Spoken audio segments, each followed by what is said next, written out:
There's a big news to discuss today as a recent report by Friedman has revealed a new target the Toronto Maple Leafs are actively pursuing, and it is a goaltender that many Leafs fans have wanted for a while. So I'll break down that exact report and discuss what a potential package could be going the other way in a potential trade. So stay tuned for all that. Before we do, if you're a part of the 80 or so percent who are not subscribed, make sure to hit that subscribe button. We produce daily Leafs content, and at a time where trade rumors, everything is circulating, this is the place you want to be. But Darius, a lot to go over today. Friedman dropped a bit of a bomb, not just regarding the Maple Leafs, but regarding the Calgary Flames as well. And we're talking about goaltender Jacob Markstrom. And on his podcast, 32 Thoughts podcast, he came out and said some very interesting things that'll have some Leafs fans excited, maybe, depending on how you view this guy. So let's just dive right into it. So you can see here, 32 Thoughts podcast, Friedman says, quote, "There's definitely something going on between Calgary and New Jersey on Markstrom, but Calgary is trying to keep things quiet." And he also goes on to mention, which we'll continue to discuss, Toronto and Ottawa as also being interested. If you actually went on to read and listen to the podcast, it basically, he links the Toronto Maple Leafs pretty heavily to Jacob Markstrom, as well as, of course, the New Jersey Devils. But the big thing here, Darius, is, and we'll get into it right now. Let's just dive right into it. It seems like there's something going on between obviously Calgary and New Jersey, but the Flames are actively looking to trade Jacob Markstrom. Friedman said, or Woodley, sorry, on Markstrom said he wants to play somewhere else. I don't believe he has any intention of playing for the Calgary Flames again. And the Leafs, we've discussed them personally on this channel as a potential option. Makes all the sense in the world for the Leafs. Now, I don't know in what kind of trade. Probably not a Mitch Marner trade, but in some sort of trade. It does make sense for the Leafs in some way if you look at the contract, and we'll look at that later in the video. So it does make some sense for the Leafs.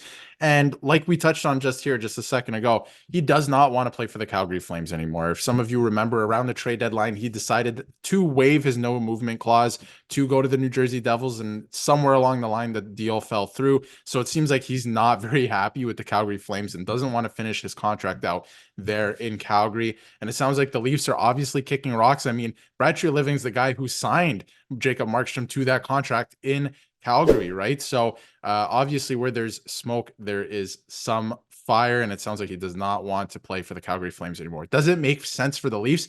It makes some sense for the Leafs. At that cap hit, I'm not sure it makes that much sense for the Leafs. So there would have to be, I think, some retention going on there. It would be a bigger trade than, of course, just like 1-for-1. Maybe Mitch Marner's involved if he wants to waive his no movement clause. We'll get into that in another video with an update on that. But it could make some sense for the Leafs. I just don't think it does at that specific cap hit.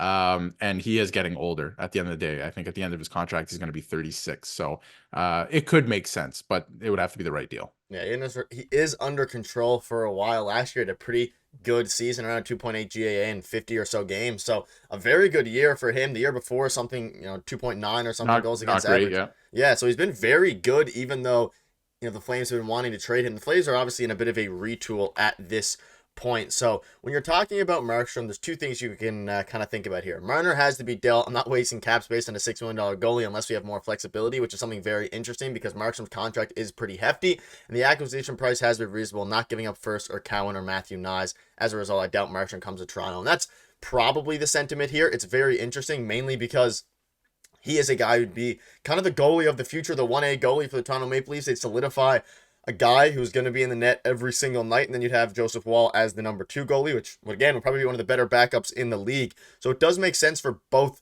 sides in theory, at least from a player perspective. But Darius, what the Leafs would have to give up would probably either, it would have to be not necessarily around Mitch Marner, but they would have to trade Mitch Marner in order to really get the cap flexibility they want. And then at that point, it could work out in the trade not 1-for-1, but with the Flames and the Leafs. But there's a lot of hurdles you'd have to cross here, mainly because of Markstrom's massive salary, along with Mitch Marner's huge salary. You can't have both those guys on the team, or you would not like to at all if you want to have flexibility to make other moves like Tyler Bertuzzi, Max Domi, all these going forward. Well, it wouldn't work with both of them. So hypothetically, it would have to be Mitch Marner that would be the domino, either him going somewhere else to open up this trade scenario or him going the other way to Calgary. I just don't know if he's going to waive his no movement clause to go to Calgary and go to a team that's not going to be competitive next year. That would be interesting, right? I also think goaltending personally is moving in a different direction. Like we talk about the 1A, 1B scenarios and starting goaltenders. I think goaltending in the NHL is going a different direction. Yes, some teams like Florida find success with a bona fide starter, but there's other teams finding success and winning Stanley Cups with two guys, or maybe they'll ride one guy who's hot at the moment, and then the next guy will take over for the next two rounds, right? I think the NHL is going more in that direction where it's more team defense. So I think the Leafs, the smarter route to go would be to sign, Laurent Brossoit or something in free agency and go that route instead of getting a goaltender who's going to be 36 at the end of this contract. And he's been good, like league average numbers, like you said, which is great. That's all you need now. I think league average, and you got to have a good team in front of him. But it does, like you said, it makes some sense, but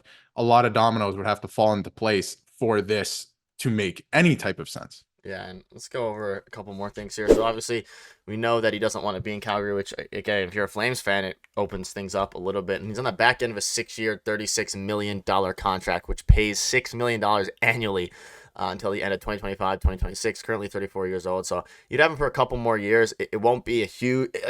the Leafs are trying to win a cup over the next couple of years, whether they're trading Mitch Marner or not, or at least over the next 3 to 4 years with their core of, Nylander, Matthews, and I was going to say Marner, but it's probably not going to be the case anymore. Well, he's still here. Yeah. Still here. Well, yeah, technically he's still here. So it's going to be a lot of, the contract-wise, it's not horrible. It's only a couple more years. And again, you look at his stats there. You probably can't really see him too well, but 2.7 goals against average. He was solid.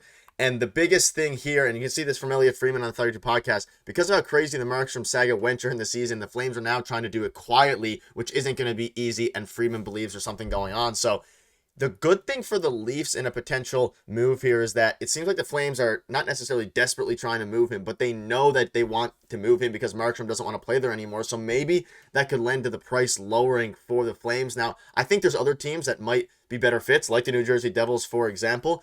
But I think the Leafs, again, that's why we're bringing it up here. If the price is low because they want to move on from him, it could be a fit in that way. Although it's still going to cost a decent bit because he's still a very good goalie. I wouldn't say the Flames are going to let him go for cheap. I would tend to agree with that. I do think that Calgary still would want something pretty significant from him because he is a starting goaltender, still of that caliber. But he is getting older. The contract's not great, right? Especially for a team like if the Leafs wanted to bring that on, they would have to make a bunch of moves to even make that work, to still have flexibility for the team. So in that way, like, I don't know if they're, a first round pick is in question there. I don't know what the return really looks like because of those two factors. He's getting older. You have a little bit of control where you have him for the next 2 years, which is nice. But yeah, the contract is $6 million. Like, that's hefty for well, not for starting goaltender, of course, but that is hefty for a team like the Leafs. So it could make sense for another team. The Leafs would have to free up a lot of room if they want any flexibility to make this work. So it really depends what Calgary values him at, right? Because they might get more out of a different team, and the Leafs might miss out in that way. But I'm not even sure if that's missing out for the Leafs, right? Maybe this is not the best case scenario for them anyway. Yeah, it'll be very interesting. Very curious to see what you guys think about what is the most you would give up for Mitch Marner, or not for Mitch Marner, for Jacob Markstrom, because again, you would have to move Mitch Marner. So I think the most logical situation would be you move Mitch somewhere else, and then you do some sort of deal to acquire Markstrom. But let us know in the comments down below what your thoughts are on that, and if you like this rumor, or do you think that it just doesn't make sense for the Leafs? Let us know. Make sure to hit the subscribe button. See you soon.